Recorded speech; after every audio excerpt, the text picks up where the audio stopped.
سید الرسول وخاتم النبیین وعلی آلہ واصحابہ واتباعہ اجمعین اما بعد۔ حضرت والا حافظ گلزار احمد آزاد ہمارے پرانے باذوق باہمت اور متحرک ساتھی ہیں۔ میرا ان سے تقریباً نصف صدی سے واسطہ ہے الحمدللہ۔ اللہ پاک نے ان کو ذوق بھی عطا فرمایا ہے اور حوصلہ بھی عطا فرمایا ہے، لگے رہتے ہیں کسی نہ کسی کام میں اور اچھے کاموں میں۔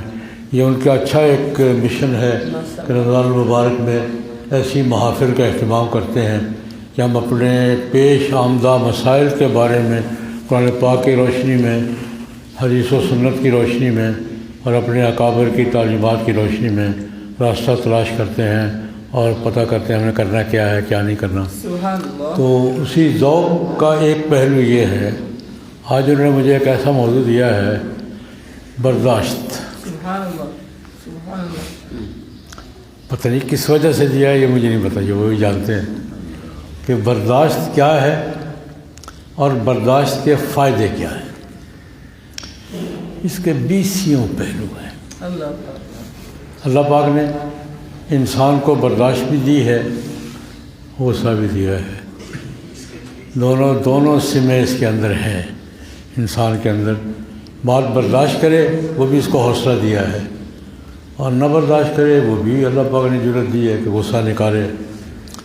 دینی حوالے سے ہمارے اعتقادی اور ہمارے دینی مختلف حوالوں سے برداشت کے 1-2 پہلوؤں پر بات کروں گا، بات تو بہت لمبی ہے۔ جناب نبی کریم صلی اللہ علیہ وسلم کو نبوی زندگی میں 2 دور سامنے آئے ہیں، ایک مکی ایک مدنی۔ مکی زندگی میں 13 سال نبوت کے بعد، پہلے تو کوئی مسئلہ نہیں تھا، مسائل تو نبوت کے بعد شروع ہوئے تھے، تو وہ صبر کا دور تھا، برداشت کا دور تھا۔ اور کفوا ایدیکم، ہاتھ روکے رکھو یار، ہاتھ نہیں اٹھانا، صبر کرو، جواب نہیں دو۔ اور 10 سال پھر اقتدار کے دور تھا، پر 13 سال ان کا اقتدار تھا اور پھر 10 سال اقتدار کا دور ملا۔ دونوں مقامات پر نبی کریم صلی اللہ علیہ وسلم کو دشمنوں کا سامنا رہا ہے۔ مکہ میں 13 سال کس کا؟ مشرکین مکہ کا۔ کوئی کسر نہیں اٹھا رکھی انہوں نے، کوئی کسر نہیں اٹھا رکھی، زبانی اذیت میں، عملی اذیت میں، معاشرتی اذیت میں، دباؤ میں، کوئی حربہ ایسا نہیں ہے جو اذیت کے لیے اور تکلیف کے لیے کیا جا سکے اور انہوں نے نہ کیا ہو۔ گالیاں بھی دی ہیں، راستے میں کانٹے بھی بچھائے ہیں، مارا بھی ہے، بائیکاٹ بھی کیا ہے، ناکہ بندی بھی کی ہے۔ جو حربہ بھی کسی شخصیت کو یا کسی گروہ کو تنگ کرنے کے لیے عالم اسباب میں ممکن ہے وہ کیا انہوں نے۔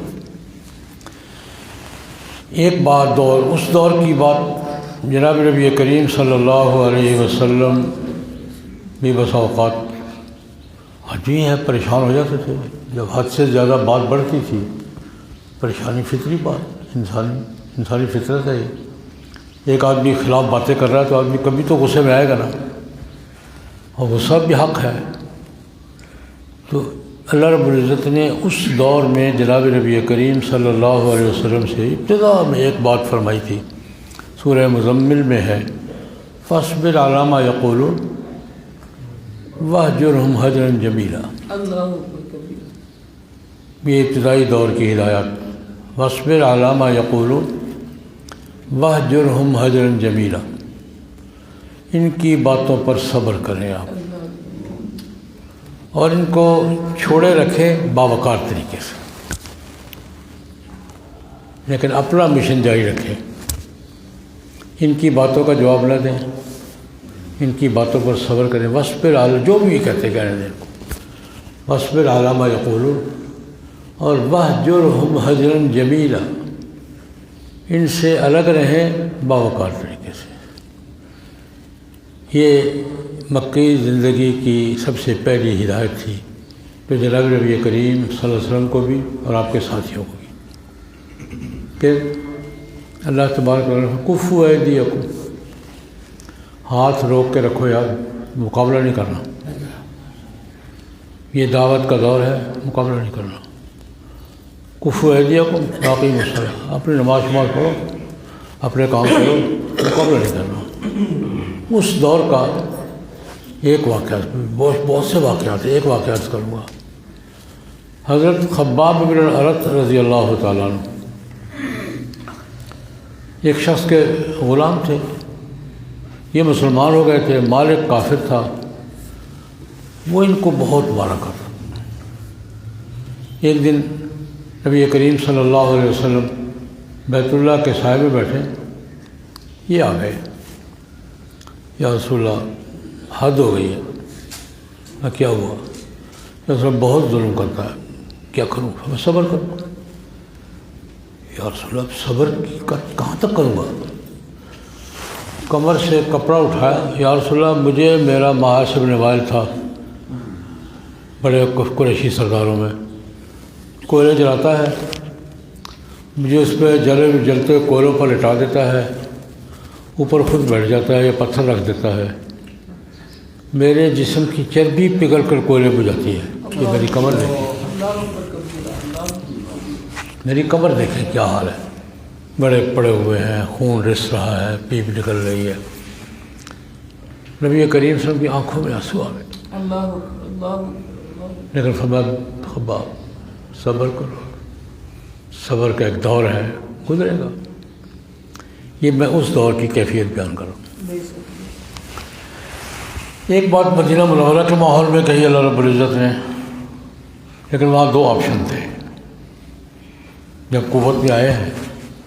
وہ تو مغلوبیت کا دور تھا، مظلومیت کا دور تھا، کفر طاقتور تھا، دشمن مضبوط تھا۔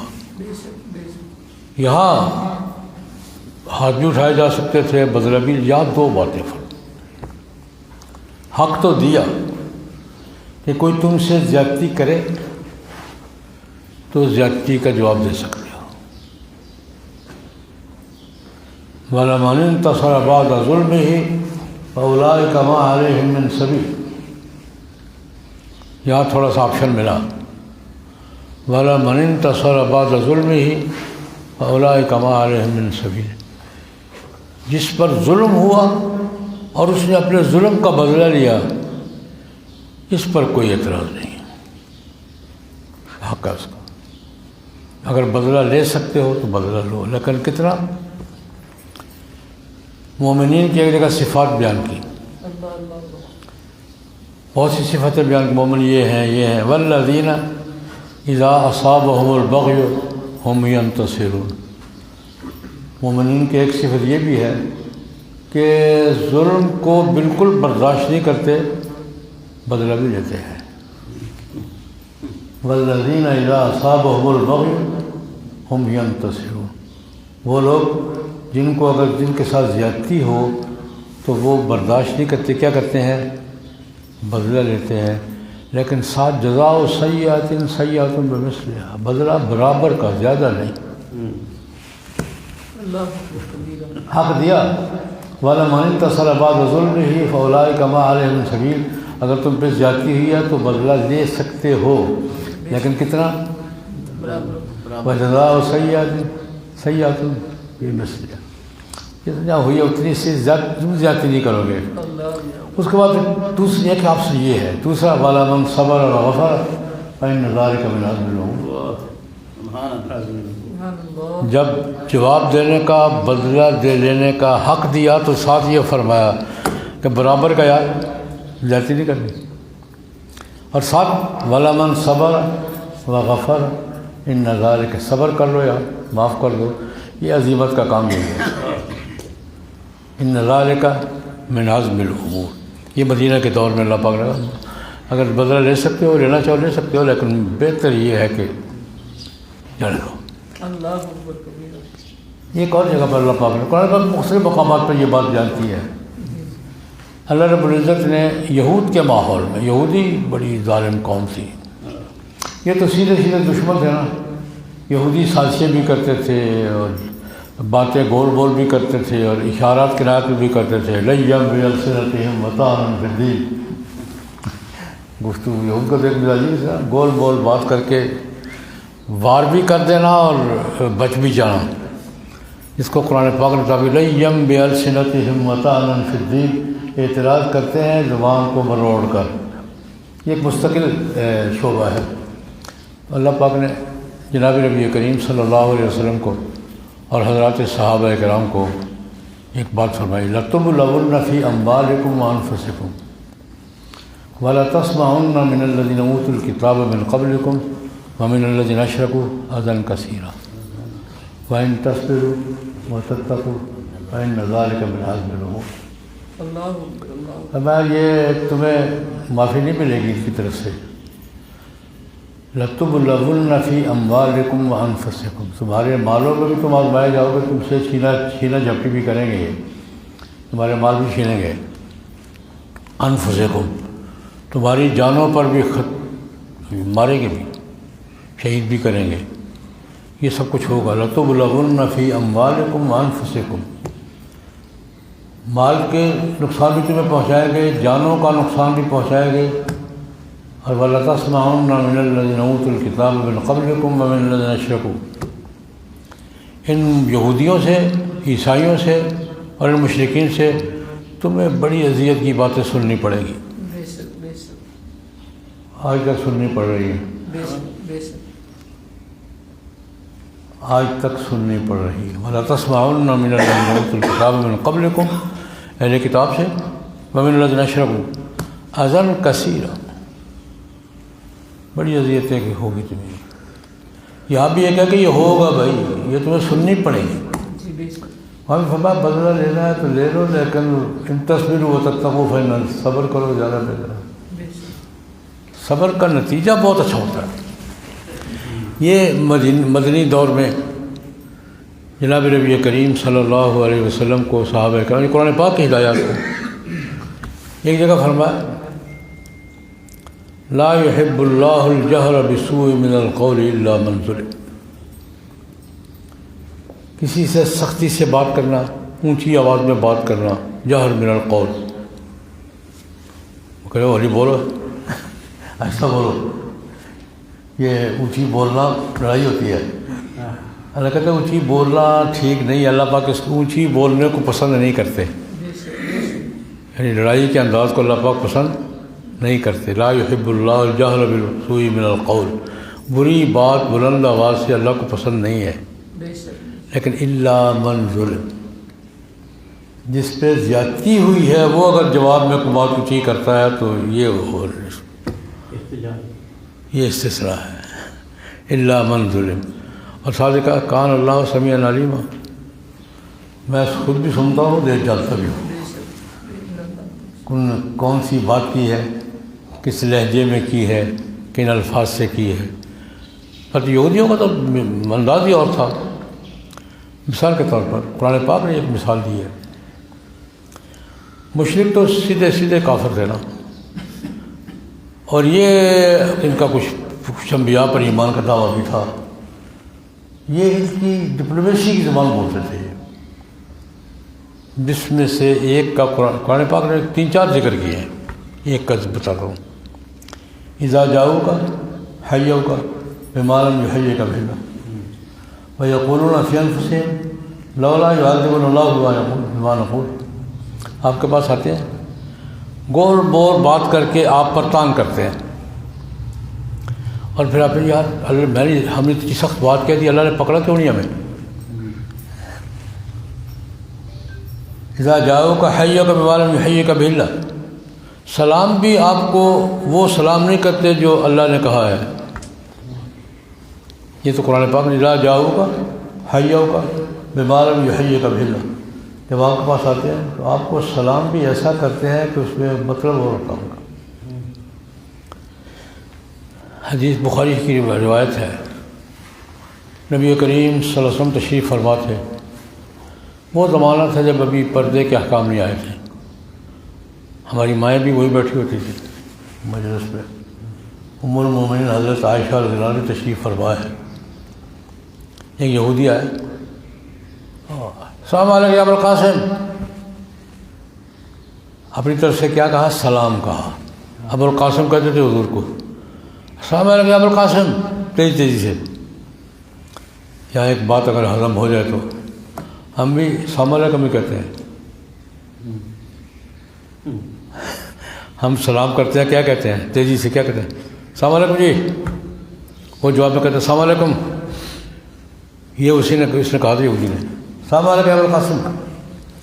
السلام کا معنی تم پہ سلامتی اور سلام کا معنی تمہیں موت پڑے. سلام کا لفظ پورا بولا جائے تو معنی کیا ہے؟ اور جس طرح ہم بولتے ہیں السلام علیکم, اس کا معنی کیا ہے؟ تینوں موت پہ. اور ہمارے عام طور پہ چلتا ہے. وہ کہتا ہے السلام علیکم, وہ جواب میں کہتا ہے ہاں السلام علیکم. وہ بھی وعلیکم السلام نہیں کہتا, وہ بھی کیا کہتا ہے؟ السلام علیکم. تینوں موت پہ. وہ کہتے تینوں موت پہ. بچے ٹھیک سر کارن ٹھیک ہے. ہمارا سلام بھی یہی ہے, سلام کا لفظ پورا نہیں بولتے ہم. یہودی نے بھی یہی کہا تھا السلام علیکم یا ابوالقاسم. حضرت عائشہ بڑی ذہین خاتون تھی, سمجھ گئی کیا کہا اس نے. غصے سے بولے علیک السلام واللعنہ, تجھے موت پڑے تجھ پر لعنت ہو. اور اماں جی تھی تجھ پہ موت پڑے تجھ پہ لعنت ہو. کیا بکواس کر رہا. چلا گیا وہ. نبی کریم صلی اللہ علیہ وسلم عائشہ کتنے غصے میں کیوں آ گئی تھی؟ اتنا غصہ کرنے کی کیا ضرورت تھی؟ یا رسول اللہ اس نے سلام تو نہیں کہا, سلام کہا ہے.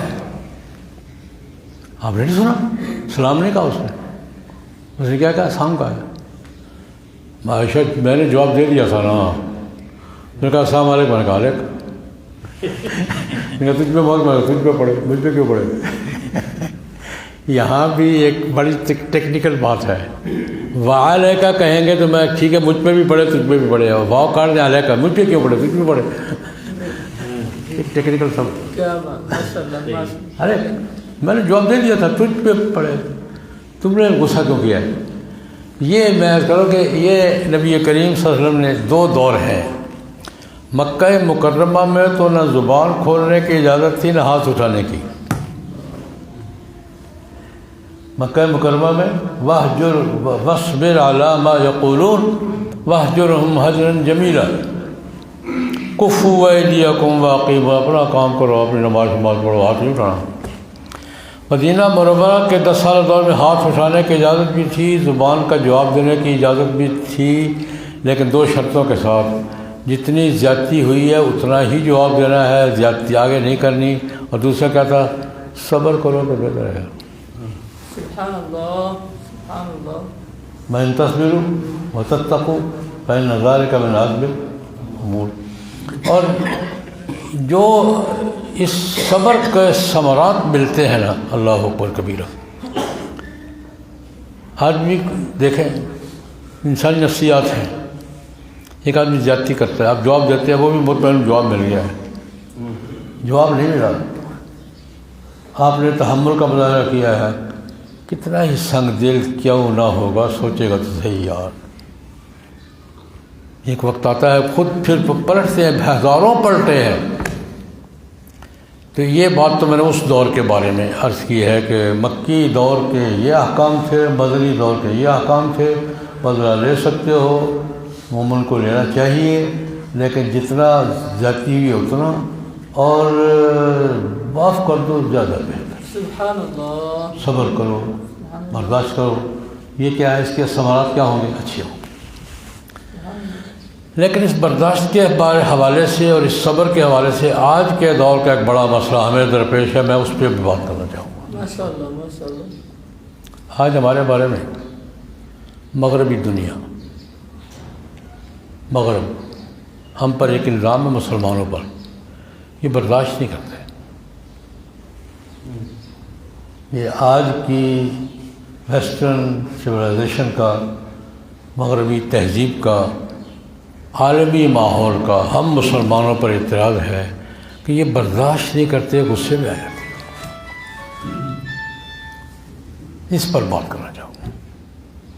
قرآن پاک کی توہین ہو تو یہ برداشت نہیں کرتے نہیں، جناب نبی کریم صلی اللہ علیہ وسلم کی ذات گرامی کے بارے میں کوئی توہین ہو تو برداشت کرتے ہیں؟ اس پر یہ بات یاد کروں کہ آج کی دنیا میں پوری یہ ہماری علامت ہے، دنیا میں کہیں بھی چلے جائیں، کسی خطے میں کوئی مسلمان ہے سب کچھ برداشت کر لے گا، دو باتیں برداشت نہیں کرے۔ بے شک جناب نبی کریم صلی اللہ علیہ وسلم کی شان اقدس میں گستاخی برداشت نہیں، غصے میں آ جائے گا، اور آنا چاہیے کہ نہیں آنا چاہیے؟ یہ غصہ محبت کی علامت ہے۔ غصہ وہیں آتا ہے جہاں محبت ہو، جہاں محبت نہ ہو غصہ آتا ہے،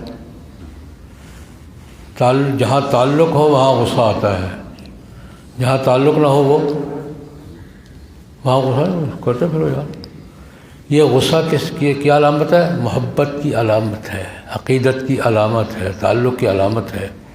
دنیا کا کوئی مسلمان قرآن پاک کی بے حرمتی برداشت کرے گا؟ نہیں، ایک بے حرمتی برداشت نہیں کرے گا۔ یہ ہے عقیدت اور محبت، ایک ہے کمٹمنٹ، ایک مستقل مسئلہ ہے۔ دنیا میں کہیں بھی کسی مسلمان سے یہ بات کہو کہ قرآن نے یہ بات کہی ہے اور صحیح نہیں کہی، سن لے گا؟ نہیں، اس کو بات کا حد کا کوئی پتہ نہیں ہے، وہ دلیل نہیں پوچھے گا، یہ نہیں پوچھے گا کیا دلیل ہے تمہارے پاس۔ دنیا کا کوئی مسلمان یہ جملہ سن لے گا کہ قرآن پاک نے بات کی اور صحیح نہیں کی؟ نہیں سن سکتا۔ دنیا کا کوئی مسلمان یہ جملہ سن لے گا کہ جناب نبی کریم صلی اللہ علیہ وسلم نے یہ بات کی ہے اور نعوذ باللہ صحیح نہیں کی؟ سن لے گا؟ وہ بات پوچھے گا کہ بندے کو پوچھے گا؟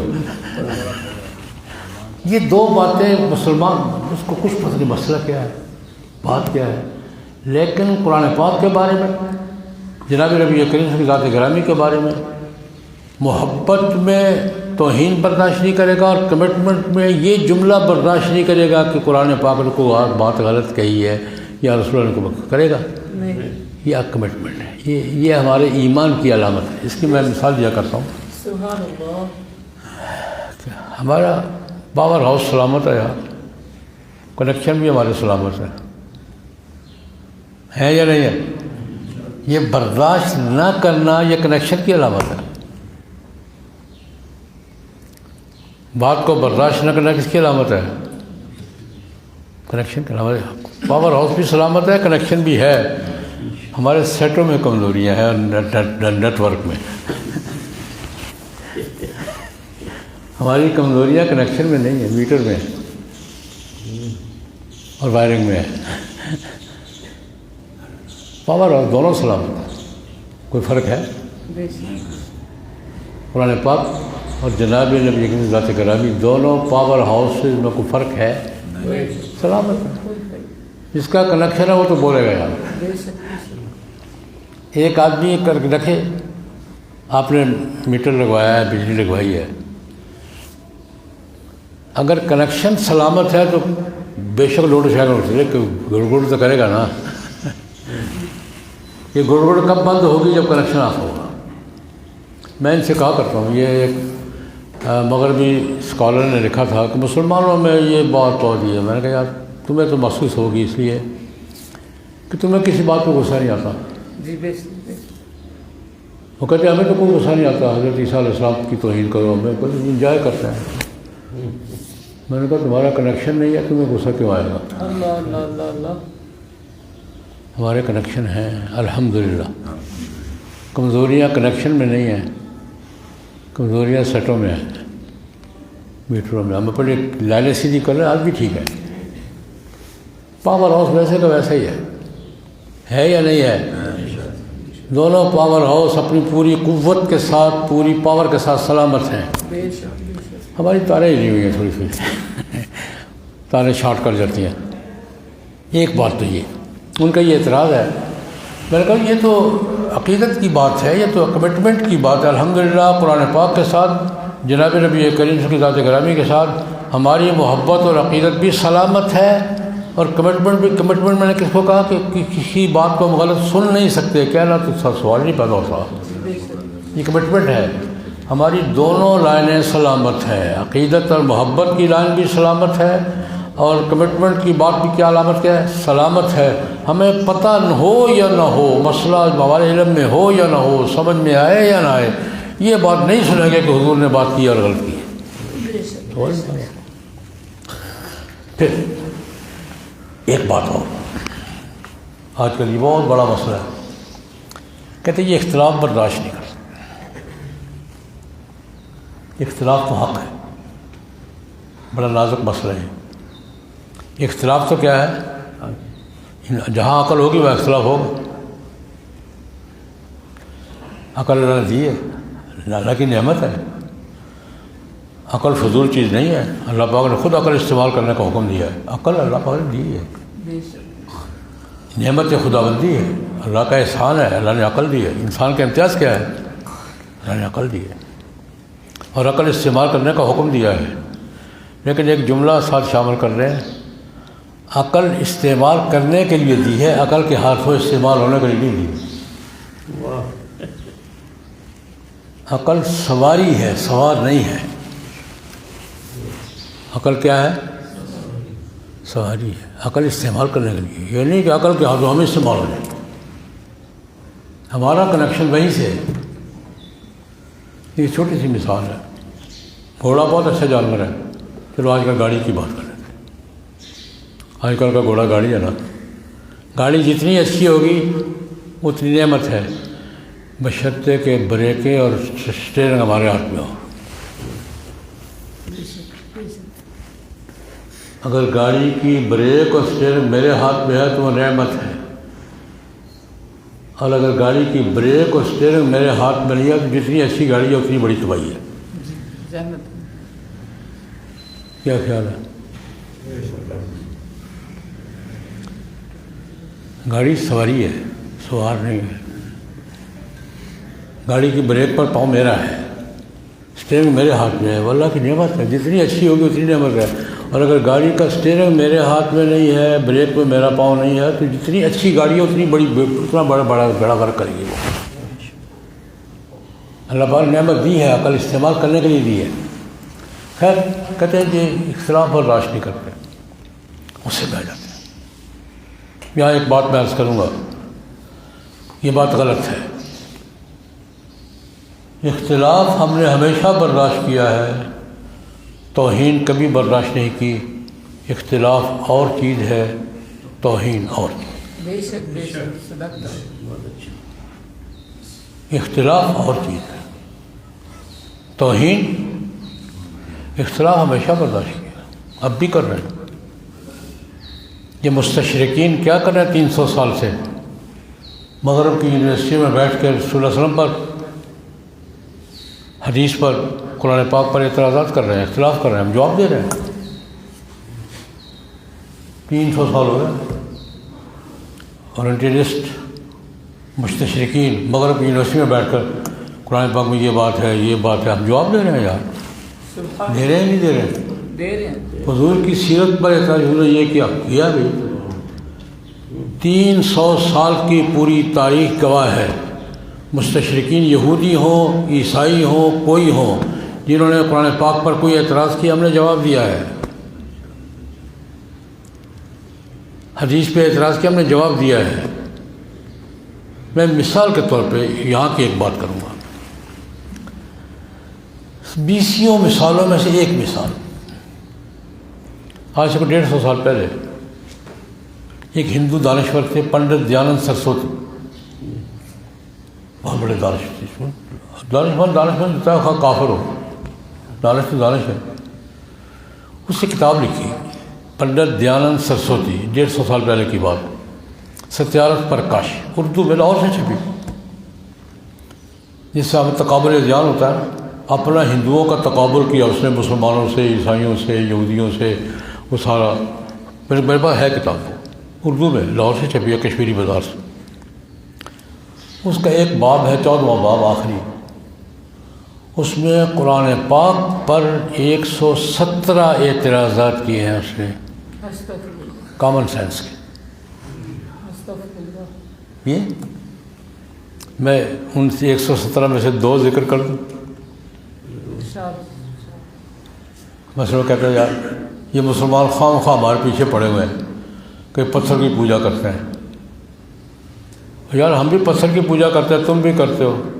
ہم مورتی بنا کے چکر لگاتے ہیں، تم نے کوٹھا بنا کے چکر لگا رہے ہو. بیت اللہ کس کا بنا ہو؟ ہم کیا کرتے ہیں؟ ہندو کیا کرتے ہیں؟ پتھر کی کیا بنی مورتی کیا کرتے ہیں؟ طواف کرتے ہیں.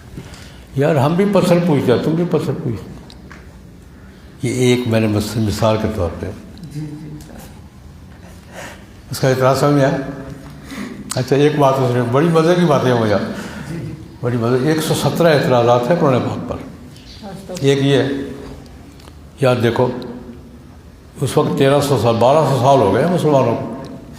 روزانہ صبح اٹھتے ہیں، وضو کرتے ہیں، کھڑے ہوتے ہیں، ہاتھ باندھتے ہیں، اللہ پاک سے کہتے ہیں اے دن سے اللہ ہمیں ہدایت دے دے. یعنی ابھی تک نہیں ہے ان کے پاس، اب بھی مانگ ہی رہے ہیں. بس کیا کہو ہم یہ کرتے نہیں. صبح اٹھتے کیا کرتے ہیں یا اللہ ہدایت دے دے. کہتے دیکھو کہتے یہ ابھی خود مانگ رہے ہیں، ان سے کیا اجازت ہے؟ تو ہمارے پاس ہے، ہمارے پاس ہم بتاتے ہیں. اس قسم کے 117 اعتراضات ہیں. چھپی ہے، لاہور سے چھپی ہے. جانت سرسودی کے ساتھ ہم نے جواب دیا یار 3 بزرگ ہیں ہمارے، اللہ کی قدرت تینوں مکاتب فکر تینوں بڑے بزرگ تھے جنہوں نے جواب دیا. سبحان اللہ. حضرت مولانا محمد قاسم نانوتوی رحمۃ اللہ علیہ کو مناظرہ کیا، اس کے ساتھ کتاب بھی ہے قبلہ نما. یہ قبلے والے اعتراض پر پوری کتاب لکھی ہے مولانا نانوتوی نے، جواب دیا. حضرت مولانا ثناء اللہ برسئی رحمۃ اللہ علیہ حدیث بزرگ تھے، بڑے عالم تھے، انہوں نے کتاب لکھی ہے حق پرکاش، جواب. بریلوی اور ابا میں بڑے مولانا معین الدین مراد آبادی، انہوں نے جواب کتاب لکھی ہے. اللہ نے تینوں سے لکھوائی ہے. 900 کسی نے چھیڑا ہے، کیوں؟ بات اس نے دلیل کے انداز میں کی، اختلاف کیا ہے، اعتراض کے جواب دیا. اسی لاہور میں جس لاہور میں پنڈت دیانند سرسوتی کی کتاب چھپی ہے اور ہمارے علماء نے مناظرے بھی کیے ہیں، جواب بھی دیا ہے، اسی لاہور میں کتاب لکھی تھی راجپال نے.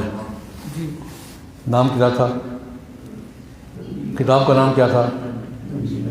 رنگیلا رسول. نام ہی توہین آمیز تھا. وہ کتاب کی اس پہ دلائل نہیں تھے، توہین تھی. نام کیا کہتا ہے؟ رنگیلا رسول. اس کا جواب کسی عالم دین نہیں دیا، اس کا جواب غازی علم الدین نے دیا. یہ ہماری تاریخ ہے، بر صغیر کی تاریخ ہے. بات دلیل سے کرو گے تو جواب دیں گے مولانا قاسم نانوتوی، بات دلیل سے کرو گے تو جواب دیں گے مولانا ثناء اللہ برسئی، بات دلیل سے کرو گے تو جواب دیں گے مولانا نعیم الدین مراد آبادی، اور بات توہین کی کرو گے تو وہ جواب دے گا غازی علم الدین. توہین اور چیز ہے، اختلاف اور چیز. اختلاف ہم نے ہمیشہ سنا ہے، برداشت کیا ہے، جواب دیا ہے، آج بھی سن رہے ہیں، جواب دے رہے ہیں، دلیل سے بات کر رہے ہیں. توہین نہ کل برداشت کی تھی، نہ آج برداشت ہے، نہ قیامت تک کبھی برداشت ہے. مغرب اختلاف کے نام پر توہین کا حق مانگتا ہے، یہ نہیں ہوگا. گستاخی برداشت نہیں کریں گے. اس پر ایک سلمان رشدی کا نام سنا ہے؟ سنا ہے؟ اس سے اس کے خلاف بڑی تحریک تھی. میں ان دنوں برطانیہ میں تھا، برمنگھم میں ایک اسکول میں جلسہ ہوا تو میں بھی اس میں خطاب کرنے والا، پاکستانی انڈین بنگلہ دیشی حضرات تھے. میں بھی سلمان رشدی کے خلاف تقریر کر رہا ہوں. ایک نوجوان کھڑا ہوا، مولوی صاحب یہ شور کیوں مچا رہے ہو؟ کتاب کا جواب دو. کتاب کا نام کیا تھا؟ شرک ورسز شیطانی آیات. حضور کا مذاق اڑایا گیا، حضرت عائشہ کا، حضرت بلال رضی اللہ عنہ کا مذاق اڑایا گیا ہے توہین کے لہجے میں. نوجوان میرے سامنے کھڑا ہو گیا، میں وہاں تو کھلی بات ہوتی ہے، میں تقریر کر رہا ہوں، ایک نوجوان مولانا صاحب شور کیوں مچا رہے ہو، کتاب کا جواب دو۔ میں نے کہا بیٹا جی نہیں، میں نے کہا دیکھو جواب دلیل کا دیا جاتا ہے، گالی کا نہیں۔ میں مثال دی، میں نے کہا میرے والد محترم حضرت مولانا محمد سرفراز خان صفدر رحمۃ اللہ علیہ اس وقت حیات تھے۔ میں نے کہا میرے والد محترم میں 50 سے زیادہ کتابیں لکھی ہیں، کوئی آدمی میرے سامنے کہے کہ تمہارے والد صاحب نے فلاں حوالہ دیا ہے، غلط دیا ہے، تو میں حوالہ تلاش کر کے دوں گا۔ سبحان اللہ سبحان اللہ۔ تمہارے والد صاحب نے فلاں کتاب میں فلاں بات سے استدلال غلط کیا ہے، تو میں جواب دلیل سے دوں گا، نہیں بھائی۔ اور اگر میرے سامنے کھڑے ہو کر میرے باپ کو گالی دے گا تو میں لائبریری میں جاؤں گا، مجھے آپ کے منہ پہ مار کو بکواس بند کرو۔ میری بات میں میں لائبریری میں جاؤں گا کس گالی کا میں نے کون سی کتاب سے جواب دینا؟ نہیں بھائی، نہیں۔ دلیل ہے، گالی ہے۔ میرا آج مغرب بات اختلاف کی کرتا ہے، اور حق کس کا مانگتا ہے؟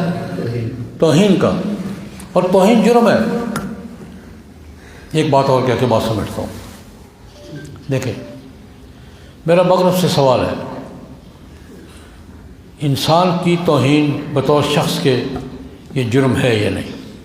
دنیا کے کسی ملک، کوئی ملک ایسا ہے جس میں عزت نفس کے تحفظ کا قانون نہ ہو؟ ایک شہری کسی نے میری توہین کی ہے تو قانون مجھے داد رسی کا حق دیتا ہے نہیں دیتا؟ کہ قانون مجھے انسانی حقوق سنائے گا؟ مجھے کسی نے توہین کی ہے، میری بے عزتی کی ہے، تو تھانہ میری رپورٹ لکھے گا یا مجھے انسانی حقوق کا چارٹر پڑھ کر سنائے گا؟ میرا حق ہے، اس کو کیا کہتے ہیں؟ حد تک کہ عزت سے تحفظ کا قانون دنیا کے ہر شخص میں، ہر ملک میں ہے۔ ایک عام شہری کا یہ حق ہے کہ اس کی عزت کو کوئی نقصان پہنچائے تو وہ قانون کا دروازہ کھٹکھٹائے، یہ حق ہے یا نہیں ہے؟ ایک عام شہری کی توہین جرم ہے، اللہ کے رسول کی توہین جرم نہیں ہے۔ بہت بڑا۔ ایک عام آدمی کی صرف توہین نہیں، ازالہ حیثیت عرفی یہ مستقل قانون ہے کہ اس کا معاشرتی تعارف ہے، اسٹیٹس ہے، وہ اسٹیٹس اگر مجروح ہو رہا ہے تو یہ بھی اس کی توہین ہے۔ اگر تمہارا اسٹیٹس ہے، اللہ کے رسول کا کوئی اسٹیٹس نہیں ہے۔ حیثیت عرفی تمہاری تو ہے، کوئی ٹرمپ کی بھی ہے، پیوٹن کی بھی ہے، اللہ کے رسول کی کوئی حیثیت عرفی نہیں ہے۔ خدا کا خوف کرو یار۔ جو توہین ایک عام شخص کی جرم ہے دنیا کے ہر قانون میں، اللہ کے پیغمبر کی توہین جرم نہیں ہے۔ اور ایک دوسری بات چھوٹی سی کہ توہین میں فرق ہوتا ہے۔ ہمارے پاکستان میں ایک عام آدمی شہری کی توہین بھی جرم ہے، اور قائد اعظم کی توہین بھی برابر کا جرم ہے۔ عام شہری کی توہین جرم ہے، قائد اعظم کی توہین بھی جرم ہے، برابر کا جرم ہے۔ برطانیہ میں ایک عام شہری کی توہین جرم ہے، بادشاہ کی توہین بھی کیا ہے؟ جرم ہے، برابر کا جرم ہے۔ بھائی اسٹیٹس کا بھی خیال کرنا پڑے گا۔ عام شہری کی توہین اس کے لیول کا جرم ہے، اور اللہ کے پیغمبر کی توہین ان کے لیول کا جرم ہے۔ مگر اس بات پر کہ برداشت کی طرف برداشت کرتے ہیں، آج بھی برداشت کر رہے ہیں۔ اختلاف دلیل ہمیشہ برداشت کی ہے، آج بھی کر رہے ہیں، قیامت تک کریں گے۔ توہین اور گستاخی نہ آج تک برداشت کی ہے، نہ آج کرتے ہیں، نہ قیامت تک کریں گے۔ اللہ پاک ہمیں اس عزم پر قائم رکھیں۔ وآخر دعوانا اللہم صلی علی سیدنا محمد النبی الأمی وآلہ وصحبہ وسلم۔ ربنا آتنا